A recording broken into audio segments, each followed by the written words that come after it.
Yeah, thank you everyone for joining. I'm Nizam. I'm from Sparx Systems. I'm the Director of Enterprise Solutions.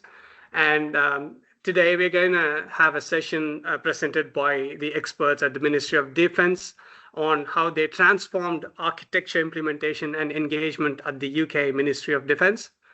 In a world where there's a whole raft of new technologies and disruptions and geopolitical events, the gentlemen here are going to explain how information management is quite essential for enabling stakeholders to succeed.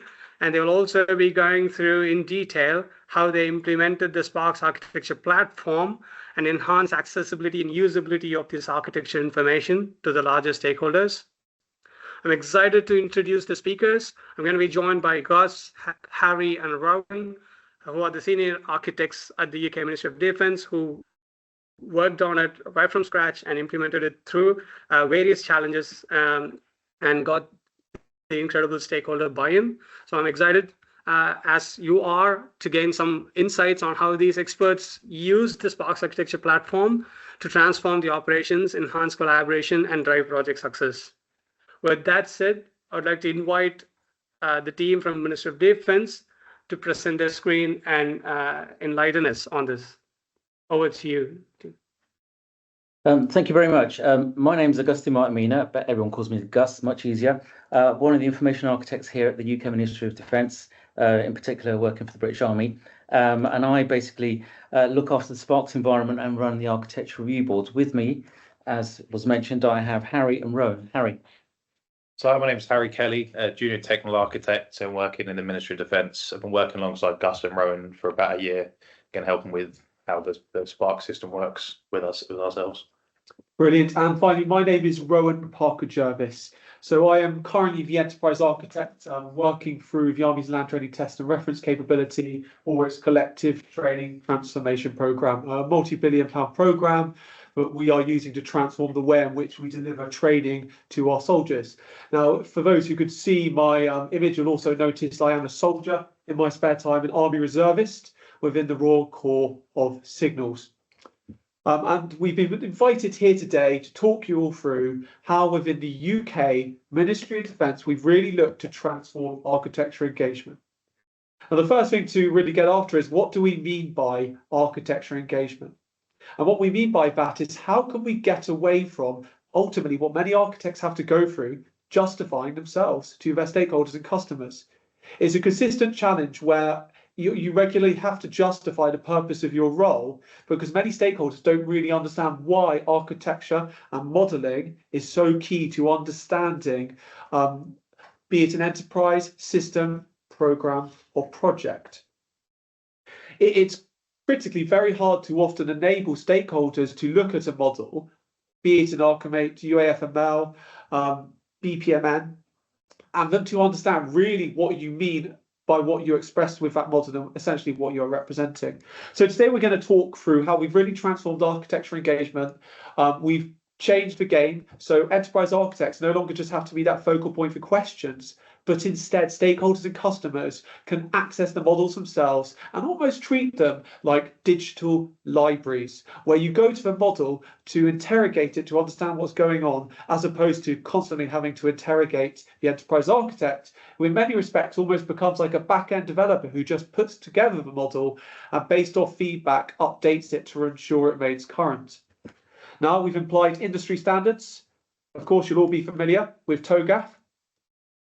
The NATO architecture framework, both for UAFP, but ArchiMate also, dependent on user needs, and really considered the involvement of those standards through life, because that is something we are really keen on ensuring that we comply with, because we are not just looking at this internally with the mods. We are, of course, constantly trying to consider our partners, allies across NATO to make sure that our architectures are interoperable. And again, it all drives back to that architecture engagement piece, but the sorts of models we are putting together are not just for those stakeholders directly within Army, Air, Maritime or across mods, but for all sorts of individuals across a joint domain, where we need to share these both to industry, to many of the different contractors that we bring in to deliver these systems, but also those partner nations.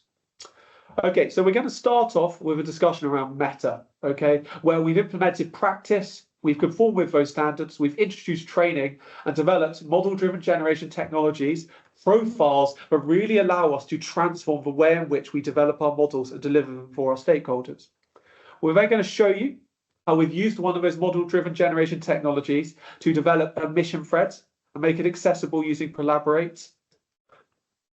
And alongside that, a second example, taking us away from that sort of military capability domain over to representing IT systems, which of course the Ministry of Defence is heavily reliant upon. So looking at meta, one of the first things that we've really got after in transforming architecture engagement is that realm of building culture. Culture is critical when it comes to architectural modeling. We need to show our stakeholders why it is so valuable that we develop these models, and of course, how they can interrogate them themselves. So we put together a lot of introductory dashboards, much like this one, which will just sort of show in many respects why architecture is useful and some of the develop some of that understanding behind its purpose. And so one of the key things that we always brief when we build culture is ultimately within defence, we are looking to move away from analog documents, spreadsheets, PowerPoints to digital applications, which are underpinned ultimately by databases. We want to move all that information out of those analog artifacts into central repositories, which are discoverable, accessible, and can be used for the benefit of development systems of enterprises. We consistently highlight that one of those key applications we really see right now within the Ministry of Defence is Sparx Enterprise Architect. Ultimately, is a key tool to reconfigure the data in those potentially SQL databases, but then allow you to truly understand the design of a program, system, or enterprise. A typical analogy we often use, because our one stars often get confused when we talk about architecture, that we refer to buildings, and we say in many respects an enterprise is quite similar. You know, a house can be decomposed into its materials, architectural design. Much the same, an enterprise within an army can be decomposed into its parts, which can include anything from a role, facility to application. And we've then used the model to trace and show how those different elements relate to one another. Of course, throughout applying industry standards, with that absolutely critical standard being the NATO architecture framework. Though worth noting, we are seriously looking at and applying the unified architecture framework modeling language with that, and particularly looking at the framework, the UAF, that comes along with it to really expand and make sure we are conforming with best practice. Okay, and the key thing you'll see here is this isn't a typical diagram you see when you present a model to someone. Typically, you know, you might see ArchiMate, of course, which we'll use as the modeling language to talk you through today our approach.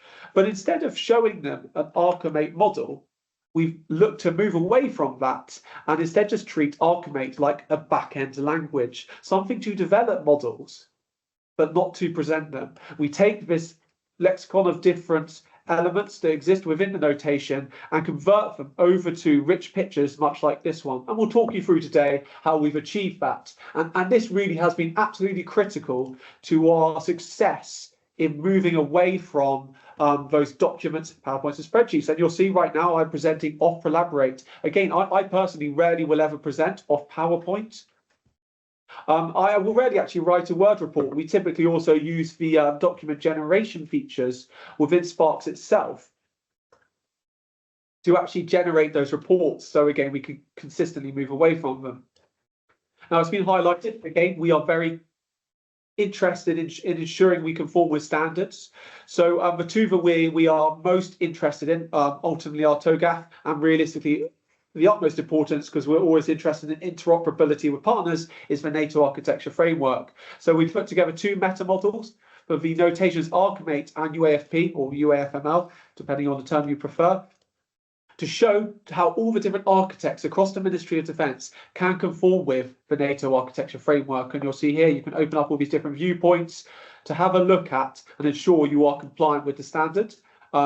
I'm sure many of you on this call today are very familiar with it. We, in essence, have just captured the UAFP DMM, which is published by NATO, and imported it into this tool to produce an overarching meta model here to show the different elements that can exist in the model and how they can relate to one another. Now, we're not going to go through this in too much detail because, again, it's very much that meta structure, and we want to show you how we've actually applied it. But just so, again, you can have that flavor, we've also completed the same for ArchiMate, and in essence allowed both of them to almost work in tandem. So you have that choice. In time, we may look to restrict and conform where we would like to reduce to one notation to simplify things.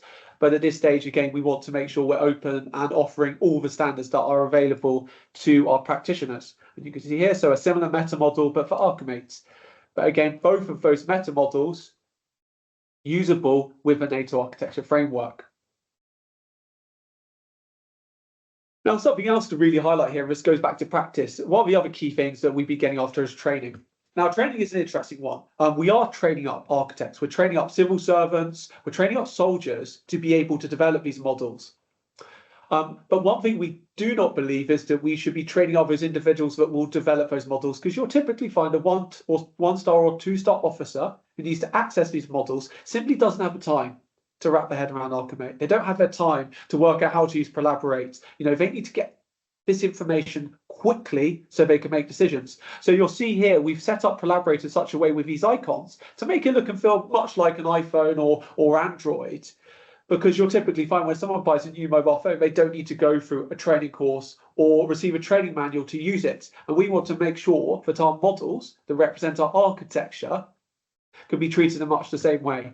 But of course, we have put together training to ensure that we can rapidly upskill those individuals that will actually develop those models to ensure they are compliant and accessible. And that training includes running through the basic concepts, understanding those key notations that we're interested in, how to apply the frameworks appropriately, and of course, getting your head around meta, because we do often find individuals really struggle typically to understand the whole premise of what meta actually means. Using that, we then have basic training materials. And again, I'm just showing you the landing page for these, but you can click through them for understanding UML, wrapping your head around SysML, and similarly for UAFML and ArchiMate. And then finally, interactive diagrams, so you can understand potentially UAF when you get to that stage, so you can really develop models that are compliant. And again, you could click on each of these, you could dig through to really get your head around that framework, because again, we don't want people having to go and read the documents provided by OMG. We want to give access to that information at a much quicker, faster point of requirement. Now, once that training's been completed, we then don't want individuals to go into ArchiMate and have to spend a lot of time ensuring that they are compliant, constantly checking what relationships exist between or can exist between different elements. Because of course, when you use ArchiMate with Sparx CA, it does offer you the entirety of open groups published meta model. So we produce two module-driven generation technologies to complement those meta models that we have developed. One for UAFML and one for ArchiMate. But where we've seen real utility in this and power, and we're going to give you a live demo using Sparx CA in a second, is that we have built in lots of metadata tags and, even more importantly, lots of graphics to represent our different models. You'll have to give this one a second because we have quite a few different bits of equipment, as I'm sure you can understand across mods.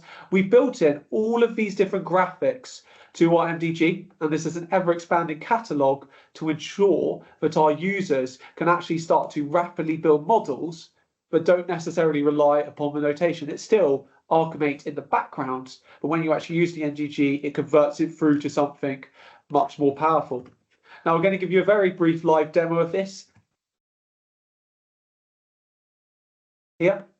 So I've loaded in our ArchiMate profile. Again, we could show you the same for UAFML. And essentially, we've expanded certain ArchiMate elements, stereotypes, into more specific relevant stereotypes for defense. So, for example, one of those things is army officers as a role. Again, you have a choice of all these different elements here, but we'll stick with officer for now. Within that, we've applied lots of different metadata tags. For example, you may want to change the rank of your officer. So you can see here, you can apply all those different ranks. We built in lots of different facilities. So you might want to represent offices or bases, outposts, FOBs. Okay, you can see here, you could choose from that huge catalog.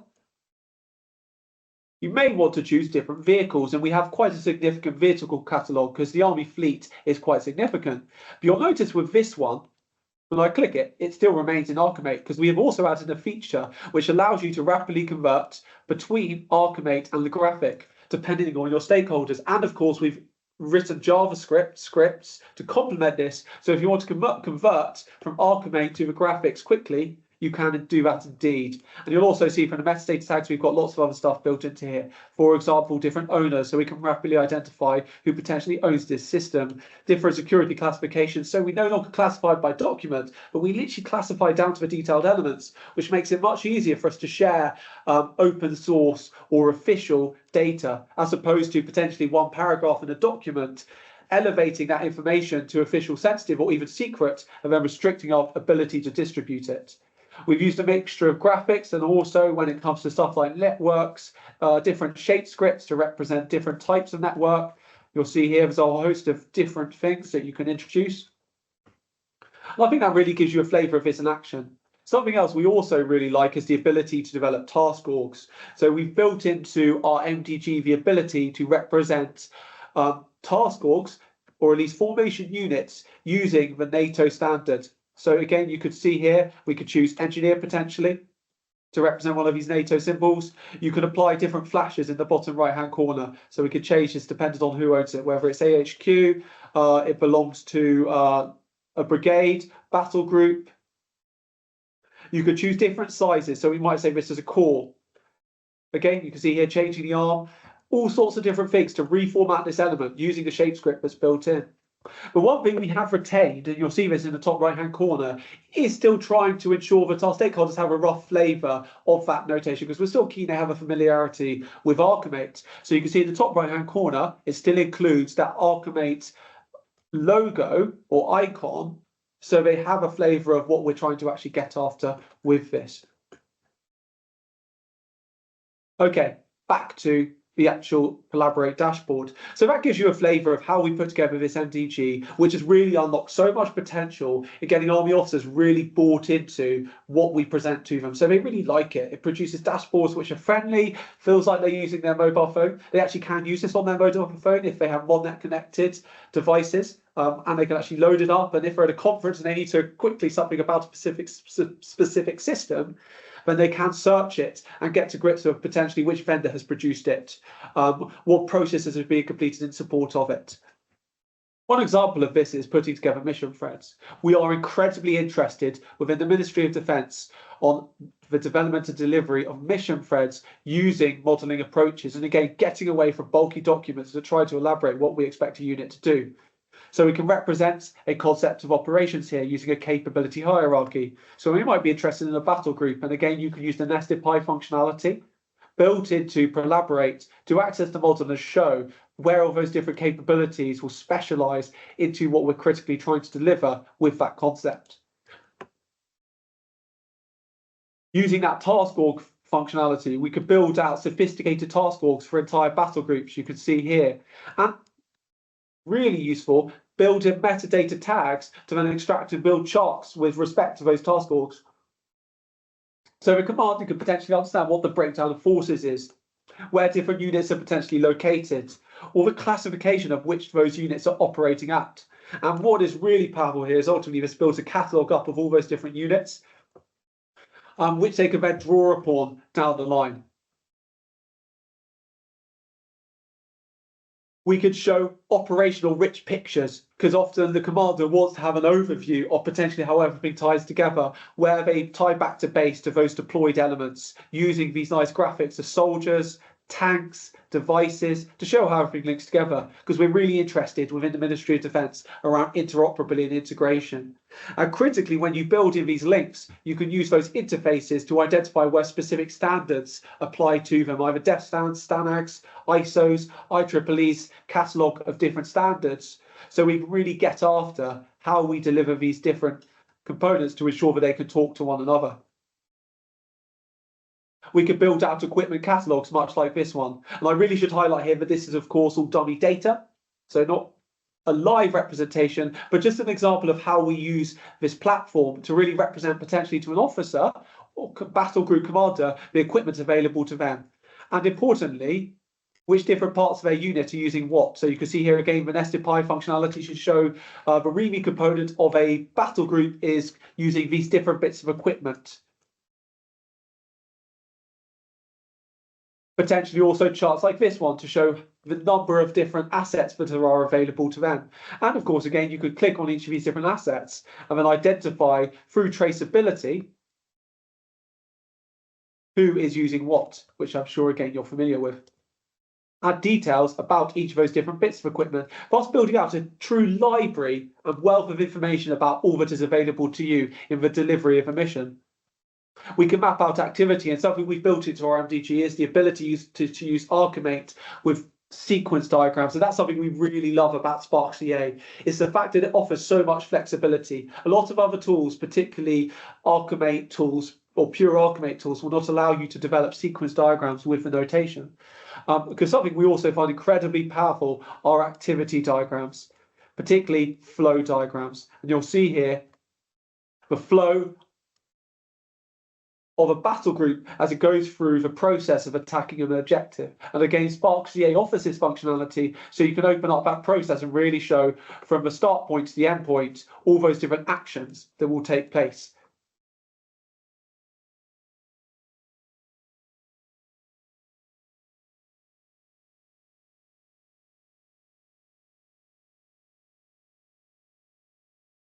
And finally, something that is incredibly powerful and useful, and we've used it here to represent the matrix of a mission thread. So where those different units will be going through their planning cycles, delivery cycles, using the lifecycle configuration. And again, the MDG is critical, so you can actually use this lifecycle configuration with Sparx EA. Of course, we've used this for lots of different things, both for mission threads, but also showing where vehicles come in and out of service, or applications come in and out of service. And it becomes incredibly useful, again, as an interactive dashboard to then bring up that metadata to show all that matters to potentially that event that might take place as we work through this timeline. Now that's shown you how we use this tool for the mission thread example, which again is incredibly important because Army or mod as a whole is quite different to we typically find other users potentially as Sparx EA, where we're not just interested in IT. You know, architectural modeling is very much often focused in IT, but we use it for a broader lens for military capability delivery, model-based systems engineering, all sorts of different elements in ensuring that we can both bring those systems to life in delivery of the capability that the Ministry of Defence wants to achieve, but also ensuring that we can actually understand that digital backbone in our IT architecture. And you'll often find it's very similar in nature, the way in which we use the tool for these two different things. So when we talk about digital models, so representing IT architecture, much like you might have a catalogue of all those different systems, we find obviously you could do the same thing with building out an application catalogue. So we've built in a whole wealth of different application components, and I'll quickly show you an example of using that with Sparx EA. So if we go up to application component here, you can access this whole catalog here of these different applications, potentially to demonstrate different graphics that we find Army officers can relate to readily. And you can also then show where they apply to potentially different servers. And again, instead of having a node for a server, you have a nice graphic, much like this one, which means that we find then those non-technical stakeholders, those one-stars that are interested in potentially what applications are hosted where and what is available to them is readily available so they can make use of it. We really like this new feature that Prolaborate's added in.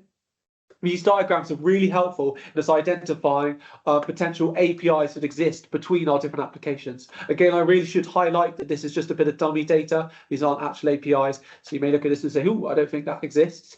It doesn't. It's just to show you a flavour of how we're using this, because we do have a copy of it, obviously within the Ministry of Defence, but for our live applications that have been deployed, to show how they integrate into a wider landscape with relevant and respective data architecture, to show where different data fields flow in and out of those applications. And again, that becomes incredibly powerful in understanding how your IT architecture ties together.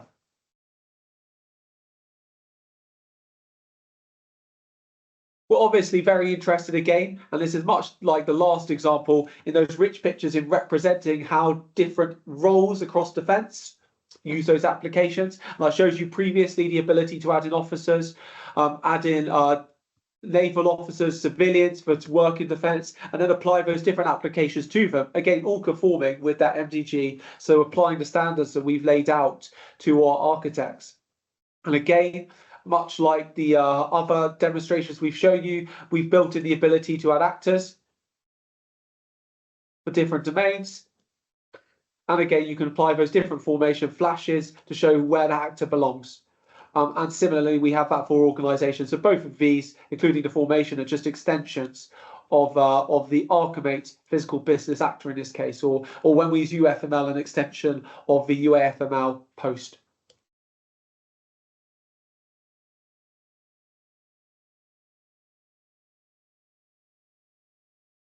We could then take all those roles and build out hierarchies. And again, dummy data here, we have a much more extensive hierarchy of all the roles and organizations that exist across defence. And this is something that we find we get immediate buy-in from those 1 and 2 stars. They're always really interested in what is the breakdown of all those individuals that potentially matter to my enterprise. What will the workforce look like? And again, they really struggle with the ArchiMate notation, but they look at this and it makes sense. Okay, it converts it over to something that's usable, so they can then work out where all those different actors will be assigned to roles in the delivery of the enterprise, in the development of a system, the system itself. And then also, importantly, again, using the functionality that Prolaborate has introduced to show where different individuals, actors engage with one another. It's actually quite easy typically to identify from an application catalog where APIs exist. We find typically that's not too difficult. What's incredibly hard to understand is where we've got lots of different officers from the tri-service where they engage and talk with one another. And these diagrams here are incredibly helpful in showing potentially we have an RAF officer that interfaces with these different individuals and how they interface, so we can keep track of all the different communication that's going on as we look to integrate all of defence. Requirements is something we find incredibly interesting. Often Sparx isn't seen as the tool to use for potentially requirements management. People turn to DOORS, NG, or they might use Dementias. We actually personally find that Sparx has some really powerful requirements management features. And we typically actually like to use Sparx now for the management of those requirements. We find the audit features built into Sparx powerful in tracking what changes are made. I haven't filled in any of these again because it's dummy data, but it allows us to then capture all that metadata that applies to our requirements. But importantly, instead of the typical functionality that's offered by other applications, the difference here is we can build dashboards that really bring meaning to our stakeholders because they look at this and it makes sense. Whereas when they see a long list, it can be quite challenging to relate. Or we can, of course, build these requirements into rich pictures, which can become incredibly powerful in then really showing to our stakeholders where these different requirements actually matter with respect to potentially a system, an organization, or an application. Now, something we are really interested in, and we have lots of challenges within defence, is identifying capability gaps. So we find the nested pie incredibly powerful for this. I've shown an example here with an actual gap. We often use JavaScript with metadata dates built in to colour where capability gaps appear. And essentially what we could show is capability taxonomies with potentially requirements which will realise those capabilities and identify potentially in the instance of this communication capability that there is a requirement gap and we need to get after identifying a requirement that will ensure that this gap does not continue to exist. And we also then derive this out to a third level typically where we will identify potentially systems that these requirements then realise, or systems that realise these requirements, I should say, to really show when a system comes in out of service, that requirement will then cease to be, I guess you'd say, necessary. Now we're on a bit of a journey here. It's not, you can't switch to this overnight. It takes time to persuade a stakeholder to move from documents, PowerPoint, spreadsheets into this system. It is far superior, but we have to persuade them. And one of the ways we've actually done that is started to move the registry of our documents from SharePoint onto systems like Prolaborate. So instead of having those documents built into or accessed via SharePoint. You instead store them on them, and you can then access a dashboard much like this one. Click on it, and it gives you a link through to that document wherever it's hosted on SharePoint. Now, this is a sort of temporary measure because obviously we're trying to get them away from SharePoint. This is almost a lure, tempt them onto this system instead. This is the first point of call instead of going straight to SharePoint and access your information here. What we're slowly doing is also then building those documents into the Sparx CA Pro Cloud Server database so you can directly preview them in the application. Again, I've had to show you dummy data today, but we actually now have live documents built into the database that are dynamic. So where we have lots of different content changing in the model, it automatically updates these documents, which you can then access directly from the Prolaborate tool, which becomes incredibly powerful in really moving all those different stakeholders off their disaggregated data sets into one central system. Again, all that metadata allows you to build different charts to understand those documents, which is incredibly pertinent and powerful. And finally, one of the things that we found really useful is Prolaborate Sparx is great to design enterprise systems, deliver them. But of course, you need to use project management tools alongside them to actually track what everybody's doing, to make sure that they are conforming, they are actually getting after what we need them to. Again, really powerful that Prolaborate offers those integration features with the likes of Jira, Azure DevOps. Within Army, our choice has been Azure DevOps, but we are actually seeing across a wider mod that we typically also now use both Ado and Jira. So the integration features of this application, Prolaborate with these tools, is incredibly useful. And this allows us to then open up DevOps, and we can then use the integration of this tool here to allow us to link up different elements with those that exist in Ado. So we generate tokens here for those integrated application projects to allow us to tie those two things together and then directly open up all those elements to show how they link from Ado through to Prolaborate, which becomes incredibly powerful when it comes to program and project management, to track who's doing what to make sure that your design is being delivered. And really, all of this together, particularly that MDG, is allowing us to move all this data. And I say data, I really refer to all these documents, spreadsheets, and PowerPoints that contain all this information relevant to defense into one central repository for mod, truly allowing us to integrate all of defense by getting our stakeholders to buy into this incredibly powerful application.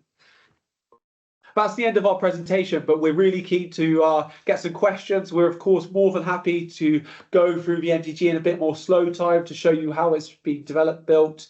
And we're really keen to look to help you potentially understand and use this, particularly also for anybody working in the defence sphere on this call or domain, helping you conform with these standards, because we are critically making sure that anybody who is involved within the mod enterprise does conform to the NATO architecture framework. So again, we can continue to integrate and interoperate with our partners and allies.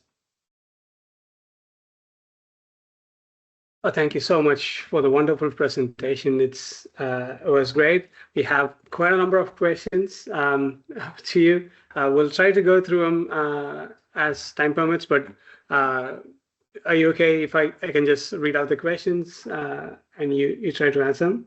Yes, of course, please do. Okay, so the first question was from Crystal. So how do you ensure systems are compliant with the standards? Do you have an automated process to ensure compliance? Yes, so we have again we're very much reliant on the JavaScript functionality offered by Sparx CA. So we've built in a bunch of JavaScripts that allow us to automatically check compliance. Now, obviously, the great thing about the MDG is it kind of enforces it. If you put in a relationship that's not allowed between two elements, when you use the MDG, it kind of forces you down that route. So, for example, if we go back to this tool here, you could see, as opposed to the full ArchiMate meta model, you can only have an assignment between a business actor and a business role, which is what we've specified in our meta model. So it's not a massive issue. But if we do get someone then introduced as a new relationship, we do have JavaScript that we can run on a repository to check its conformance. Also check how many metadata tags have been filled in, which of those that we deem mandatory haven't been completed. Really making sure that we automate what used to be quite a mandrolic task. And of course, allowing us, when we get to requirements verification, making sure that full traceability is in place from whatever has delivered that requirement. But it essentially was laid out in our motivation. Yeah, thanks. I think it's more or less a follow-up question, but this is from John Gladson. So he says, it is in my experience that without a well-defined modeling methodology, which takes the capabilities of the tool into account, it's hard to develop models consistently. So to what extent have these challenges been addressed? Yes, it's a really good point. It's really hard, particularly if you're working in a discipline of potentially more than 5 architects. So the key thing that we've laid out with our standards is methodology. So, for example, if you want to apply UAFP with the NATO architecture framework, we've put together process diagrams to show how you should work through the development of a NATO architecture framework compliant model. Critically, of course, showing that it isn't a one diagram per viewpoint for the model, but just examples of how you should apply it and how you should step through it. So we typically find that enterprises develop a common architecture roadmap. And we have this again for both UAFP and also for TOGAF. Well, actually, if I go back, it's on the front page. Yeah, so if you open up each of these diagrams, it really shows the methodology that you need to apply in using the MDG. So if we open up, say, like phase B of the business architecture, the flow of steps through those different viewpoints that we find are incredibly powerful in developing compliant and useful models that everybody can ultimately work with. Thanks. So firstly, like everyone in this audience, including me, would agree that this is one of the best MDGs we would have come across, and that has been seen in a lot of comments across, including Phil Chudley himself, who is the guru with MDG from our knowledge. But there's a question which says, are there any plans for MOD to make this MDG available to allow suppliers to support architecture efforts? I think that is actually something we'd really like to do. Yeah, absolutely. Give us a bit more time. We just need to get the right sign off so we can release it. But we'd like to think that this will be available via our government website in the very near future, both a copy of the UAFML one, UAFML, and the ArchiMate one. So yeah, hopefully very soon they will be available for you to download and make use of yourselves, along with also pretty much all of this material in how to apply the standards and how to use the methodology. So all of this in our eyes is open source, and we should be making available in the not too distant future when it relates to meta content. We just need to get the appropriate sign off, that's all. Yes. I'm the enthusiastic architect. Gus is the one that actually makes sure that this gets reviewed properly, and so hopefully in time. You could see the kind of excitement in the audience. So that is an amazing news, and that will be incredibly helpful for a lot of people here. So there's thank you so much for that. It's highly appreciated. So we've got there's a whole lot of comments along the MDG, but like Sabrina has, I think, pretty much along the same lines. How did you translate the complex technical designs in simple user designs? Oh, this is a really good question. I wish I could show you some live models. Obviously, I can't because of the nature of this call. And potentially that's something to follow up on us with, because we may be able to do that dependent on the level of your clearance or who you work for. We, in essence, you have to treat the model as a sort of, again, this backend database that has all the complexity in it, but it's just a catalog of information, and you can reuse those components in different ways to draw out diagrams to present different meaning to stakeholders. I showed you that rich picture before here for the mission threads. I believe is it operation? Yes, here. Okay, but obviously there's a lot more detail behind the scenes as to how potentially the it ties together, and you'll find in our actual live models you'll have this you'll have the model of the WIMIT. And you can then open it up, and it takes you inside to actually understand the complex technical detail. Now, it doesn't here because I can't show that in the case of this demonstration, but that in essence is how we use the model. We almost create typically like catalog pages that you can then open up if you want to understand that technical complexity, or of course also use the traceability but Prolaborate or Sparx and Prolaborate offers in tandem to really get into the weeds of how that thing ties together and all those different attributes. So it really is almost taking that catalog, producing something really simple, but then giving the option for stakeholders to dig down if they need to. And obviously, 1 and 2 stars don't have enough time, so they typically don't. But the technical architects need to actually understand, what does this thing actually decompose into, so it can talk to another radio. What does that actually look like? Thank you so much. Just I wanted to share to the audience the kind of efforts that the team has invested just for this case study. So this is pretty much at least 2 months that the team has tried to create a desensitivized model to present in this case study. It's an incredible effort from the team. So firstly, I would like to appreciate that effort.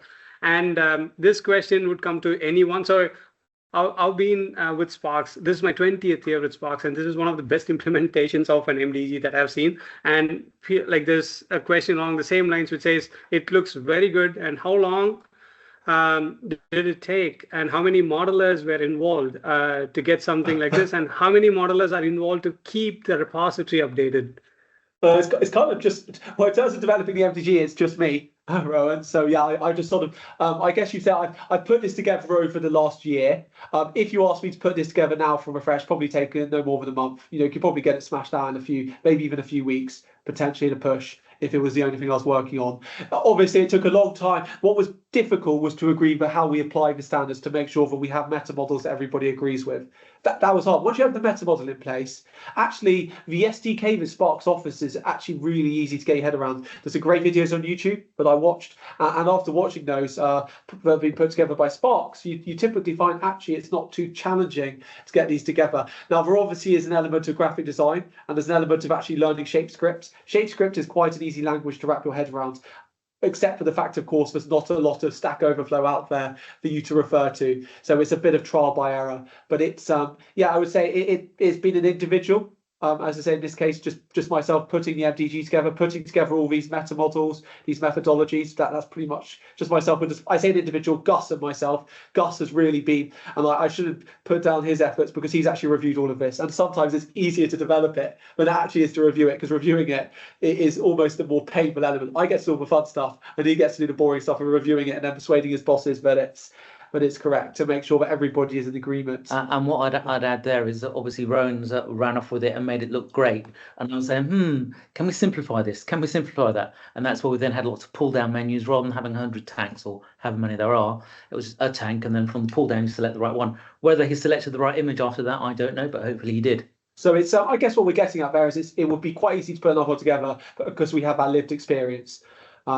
And also, I guess you'd also say we also face a significant challenge within mods where we are dealing with, there's over 100,000 individuals employed by this organisation. So getting agreement across that scale of organisation is much more challenging than if you worked in a company of, say, several hundred people. The other thing I'd add, obviously, is that we would welcome probably some collaboration with others, so as to sort of like further develop this, because obviously 2 people working on this can take it so far. There's going to be mistakes. There's going to be things we haven't thought about, but this is good to go. The stakeholders love it because we're not using ArchiMate language, which they don't understand. We're using images that they see in PowerPoint slides, etc., that they do understand with all the right relationships. And that's basically what sold it. We're talking to them in a language they understand, but behind the scenes, we're leveraging the power of architecture.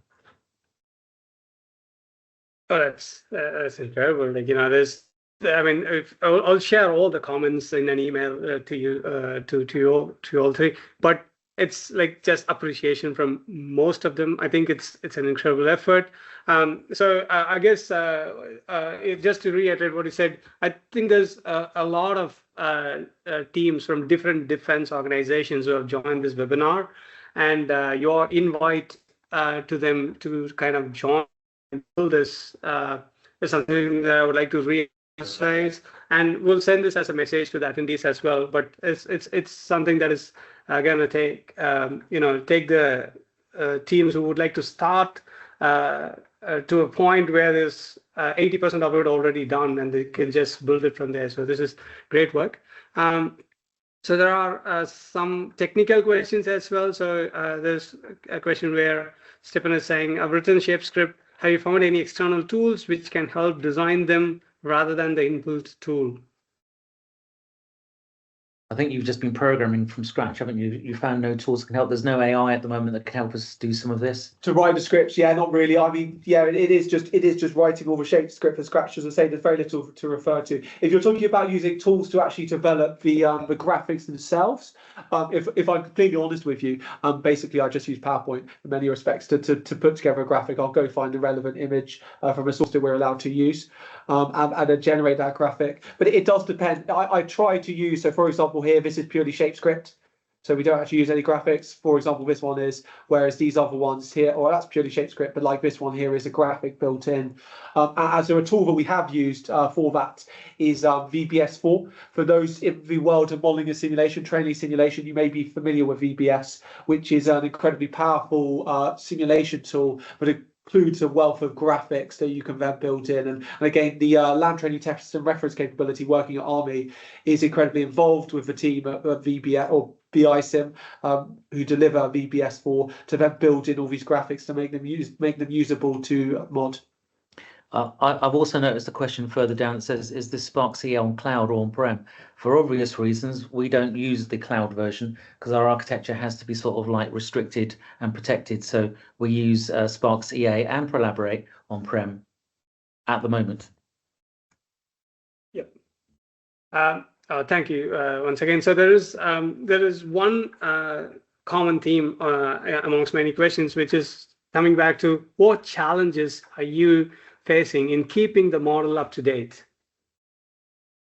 I think really the only challenge actually is trust. It's basically getting enough trust from a stakeholder, but we never have to constantly update it. The key thing we're trying to get after is for the soldiers update this. We put the element in and then they go fill in the metadata. And as soon as they access an element and the metadata is wrong, the data is wrong, then they lose trust. And that ultimately is the biggest challenge, because then they won't keep on updating it and it becomes a vicious cycle of failure.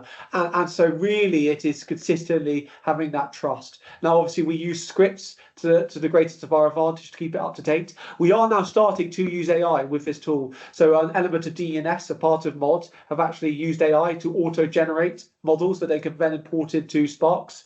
We are also using other AI features to help fill in the metadata tags, which we then have to tailor ourselves to ensure that they are correct. And I'll say, yeah, once we have that trust in place with a model, it's self-perpetuating and ensuring that it stays up to date and is correct.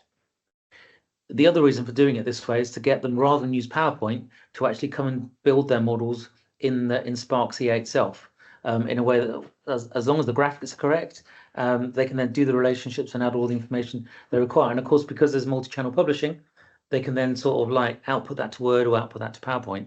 But at least they can then reuse it, whereas PowerPoint and Word traditionally can't really be that reused. Whereas if you did an exercise, let's say this year, and you do a similar exercise next year, you can just pull out last year's exercise, change it however you need to, and then hit the publishing buttons again. But we are slowly getting more and more engagement from, let's call them our staff, into using these tools because of the power of what Prolaborate can then expose analytically. Absolutely. Yeah, thanks once again. So there are quite a few questions along integrations, which I think it's technical. Maybe we as a Sparx team can answer them as well. But there was one question where Defense Digital uses BizDesign for all its EA models. Are you able to integrate? Have you faced that kind of a situation here? Yes, so we have actually been exchanging via the XML between ourselves, so that Defence can reuse architecture and make sure that we incorporate and integrate correctly. So there is a lot of exchanging models within Defence, the UK Defence, between different systems. Excellent.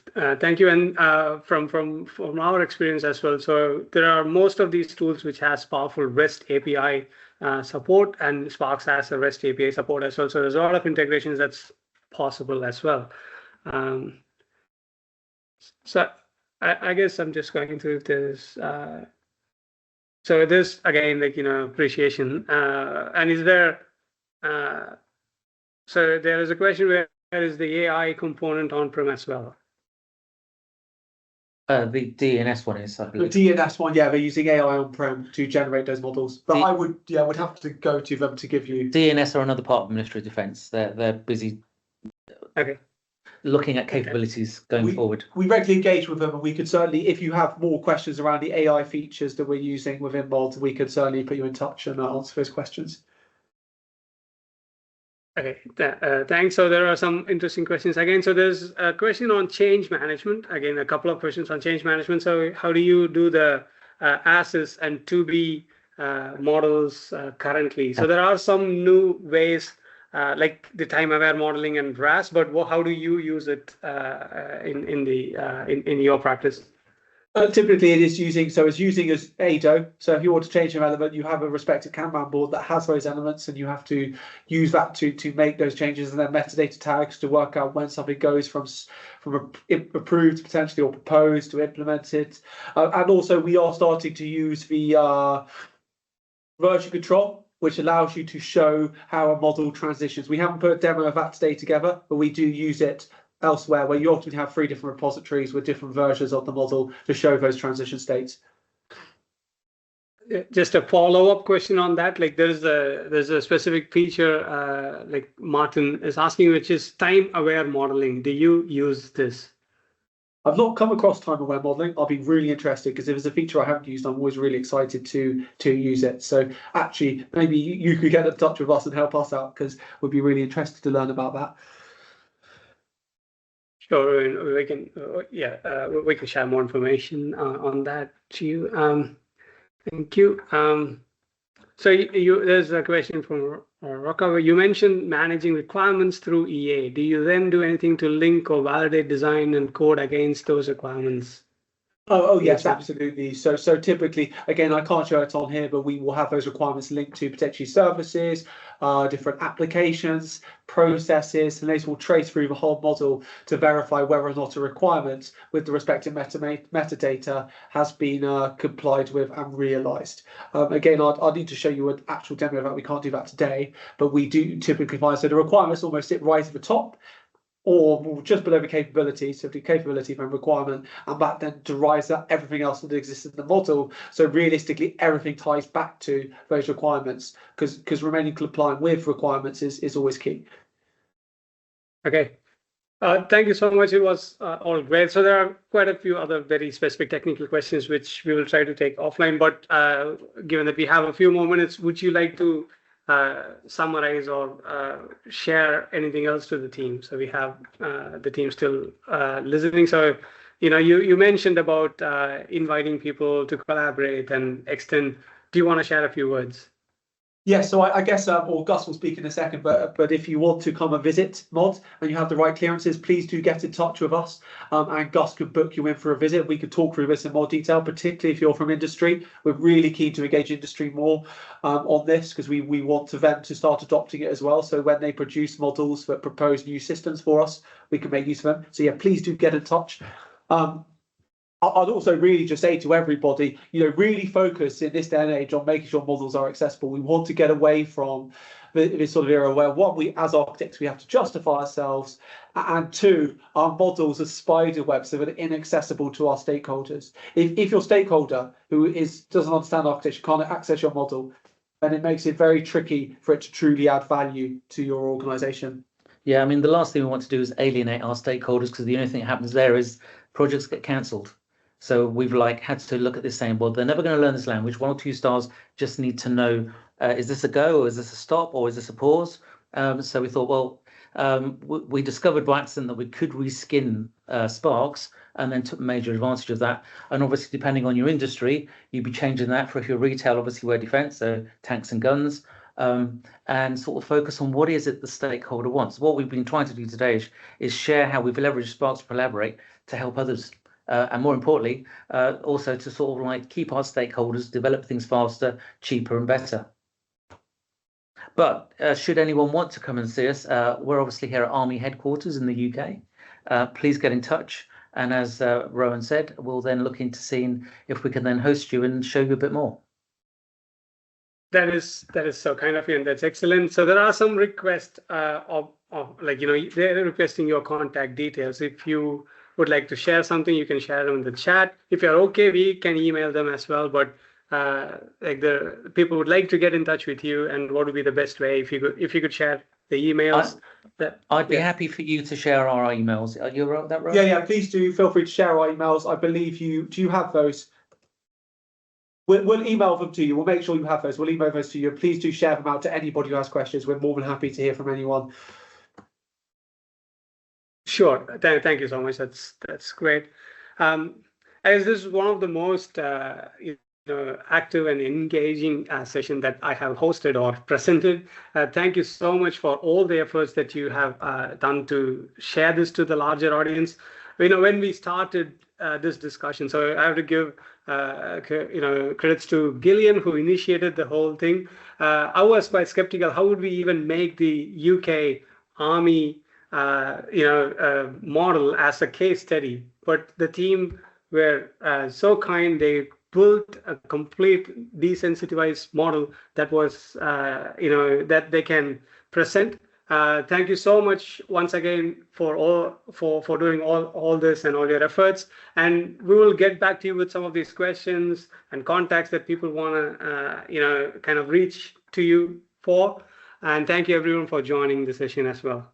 If I could just add, I'd like to thank you for having an amazing tool that we've been able to exploit and leverage architecture. Yeah. Thank you so much. Well, thank you everyone, and perhaps we'll see some of you soon. Take care.